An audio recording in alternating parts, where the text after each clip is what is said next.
पहलगाम हमले का असली गुनहगार भारत को मिल गया है। इसी ने सब कुछ तय किया था कि कैसे आतंकवादी पहलगाम में घुसेंगे, कहां पर रहेंगे, क्या करेंगे, कैसे आएंगे और कैसे जाएंगे। सारा रोड मैप इसी ने तैयार किया था। इस आतंकवादी का नाम बताया जा रहा है फारूक अहमद। फारूक अहमद, जिसको वहां के रास्तों के बारे में एक सटीक जानकारी है। भारत और पाकिस्तान इसका आना जाना लगातार रहता है। फारूक अहमद की पूरी जानकारी भी आपको बताऊंगा, साथ ही साथ फारूक अहमद का क्या रोल रहा पहलगाम हमले में वो भी बताऊंगा। लेकिन बड़ी खबर दोस्तों यही है कि फारूक अहमद, जिसको असली गुनहगार माना जा रहा है पहलगाम हमले का, इसी ने पूरी प्लानिंग तैयार की थी। कैसे आतंकवादी आएंगे जाएंगे, कैसे हमला होगा, सब कुछ इसी ने डिसाइड किया था। और अब सूत्रों की माने तो ये चीज मानी जा रही है कि फारूक अहमद ही वो आदमी है, वो व्यक्ति है, वो आतंकवादी है जिसने पहलगाम हमले की साजिश रची थी। सबसे पहले मैं आपको बता देता हूं कि कौन है फारूक अहमद। देखिए, ये लश्कर का टॉप कमांडर है और इसने पहले भी कई बार हमलों में शामिल होने का इसका नाम जो है वो पाया जाता है। लश्कर का ये टॉप कमांडर बताया जाता है। पिछले 2 साल में दोस्तों कई आतंकी हमले कर चुका है फारूक अहमद। ये फारूक अहमद जो आप ये तस्वीर देख रहे हैं, ये वही फारूक अहमद है जो कि पहलगाम हमले का बहुत बड़ा मास्टरमाइंड माना जा रहा है कि कैसे आतंकवादियों को अंदर लाया गया, कहां रुकना है, सब कुछ इसी ने डिसाइड किया था। और ये लश्कर का टॉप कमांडर है। 2 साल में जितने भी हमले हुए हैं उसमें इसका नाम जरूर शामिल रहा है। और सबसे बड़ी चीज, इसने इसका फायदा कैसे उठाया, इसका भारत और पाकिस्तान आना जाना लगा रहता है तो इसको घाटी के रास्तों की अच्छी जानकारी है। वहां पर जो गाइड घूमते हैं उनसे अच्छे संपर्क हैं। कैसे संपर्क साधता था वो भी मैं आपको बताऊंगा। और ये जानकारी कैसे भारत के लोगों को नहीं पता चली, भारत की सेना को नहीं पता चली, ये भी पूरी जानकारी आज की इस खबर में दूंगा।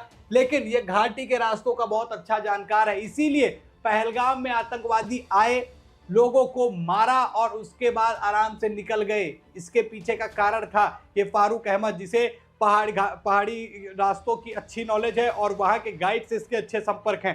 साथ ही साथ ये अभी पीओके में छिपा बैठा है और वहीं से सारा काम कर रहा है, वहीं से लोगों से संपर्क साधा, वहीं से तय किया कि कैसे क्या होना है। अब दोस्तों मैं आपको बता दूं कि कैसे इस फारूक अहमद को घाटी के रास्तों की जानकारी है, कैसे वो वहां के गाइड से संपर्क करता है। आपको ये भी बताना चाहूंगा कि फारूक अहमद के संपर्क में रहने वाले उसके दोस्त जिसने उसकी मदद की, जो गाइड थी, उनको भी टीम ने अरेस्ट करके रखा है, उनसे पूछताछ जारी है। और उसी में ये सूत्रों से खबर आ रही है कि फारूक अहमद ही था जो कि पहलगाम हमले का बड़ा मास्टरमाइंड माना जा रहा है। देखिए, सबसे पहले मैं आपको बताऊं कि कैसे वो गाइड से मिलता था, कैसे कांटेक्ट करता था। अमूमन देखिए कि फोन कॉल या व्हाट्सएप कॉल या किसी अन्य ऐप द्वारा अगर बातचीत की जाती है तो चीजें पता चल जाती हैं, वो लीक हो जाती है। लेकिन एक सिक्योर्ड ऐप के जरिए ये जो है वो गाइड से बात करता था, वहां के लोगों से बात करता था, अपनी टीम के लोगों से बात करता था कि कैसे लोगों को आना है, आतंकवादियों को आना जाना है। सबसे पहले 2 सालों से दोस्तों से अपने संपर्क में है,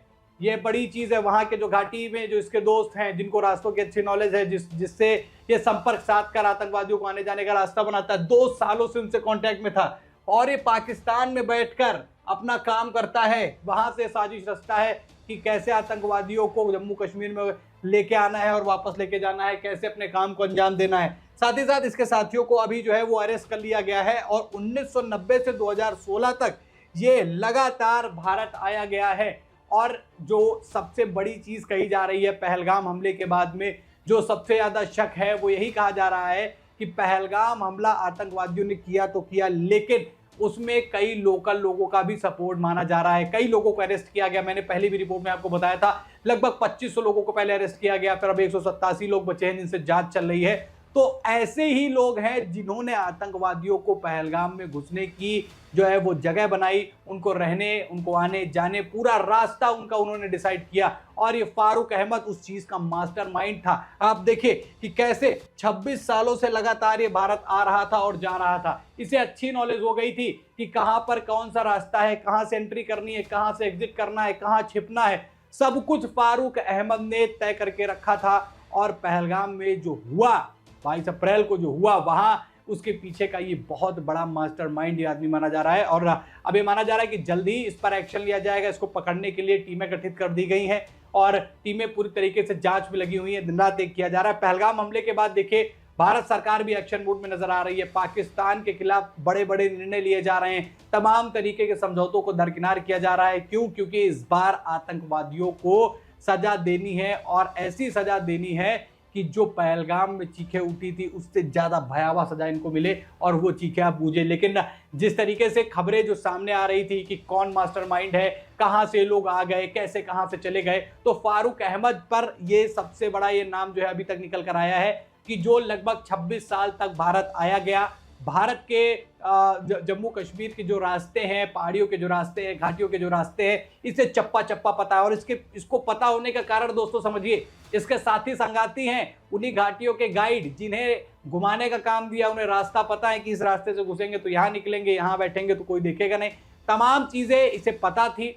इसने अपने साथियों की मदद की और उसके साथी पहलगाम में आए और उसके बाद जो निर्मम हत्याएं की, निहत्थे लोगों की, उसके बाद ये सारी चीजें जो है वो खुलकर नजर आ रही हैं। पहले भी दोस्तों ये कहा जा रहा था कि जम्मू कश्मीर में खासतौर पर जिस तरीके से आतंकवादियों का पीओके से आना जाना लगा रहता है, पाकिस्तानी लोगों की घुसपैठ जो लगी रहती है, उसमें लोकल लोगों का बड़ा सपोर्ट जो है वो मिलता है। हालांकि अभी जांच चल रही है इस चीज को लेकर कि कैसे अंदर आए, किसने क्या मदद की, लेकिन फारूक अहमद जिसके संपर्क जो है वो लगातार जुड़े हुए हैं और वो कॉन्टैक्ट भी जो है एक सिक्योर्ड ऐप के जरिए करता है, जिससे सेना को कोई जानकारी ना होने पाए, बात कहीं से लीक ना होने पाए। क्योंकि ये हमला जो है ये बहुत बड़ा हमला था, जिसके बाद से भारत में बहुत रोष है। भारत में इस बात की मांग उठ रही है कि आतंकवादियों को इस बार सबक सिखाना बेहद जरूरी हो गया है। सरकार उस तरफ आगे कदम बढ़ा रही है और उसी कदम की एक सफलता है कि ये चीजें पता चली कि फारूक अहमद नाम का व्यक्ति जो पहलगाम हमले के पीछे का बहुत बड़ा मास्टरमाइंड था, जिसने सारी चीजें तय करी थी, अब उसका नाम निकलकर सामने आ गया है। पीओके में छुपा बैठा है। अब कैसे भारतीय सेना इसको पकड़ेगी, इसको सजा देगी, ये तो खैर आने वाला समय बताएगा। लेकिन फारूक अहमद ये वो नाम है जिसका नाम जोड़ा जा रहा है पहलगाम हमले में कि ये वो मास्टरमाइंड है जिसने पूरी साजिश रची और निहत्थे लोगों की जानें ली। क्या कहना चाहेंगे भारत सरकार से आपकी? फारूक अहमद को कौन सी सजा दी जानी चाहिए, कैसे उसको पकड़ा जाना चाहिए? अपनी राय दोस्तों कमेंट में बताइएगा। साथ ही साथ जो ये बात निकल कर आ रही है, जम्मू कश्मीर के लोकल लोग जो है इनका सपोर्ट करते हुए नजर आए, तो इन लोगों के बारे में आपकी राय क्या है? कमेंट करके जरूर बताइएगा। साथ ही साथ क्या सजा दे सकते हैं वो भी बता सकते हैं कमेंट में। खबर में इतना ही। वीडियो को लाइक और शेयर करें। चैनल पर दोस्तों नए हैं तो चैनल को जरूर सब्सक्राइब कीजिएगा। फिर मिलते हैं नई खबर में, तब तक के लिए धन्यवाद।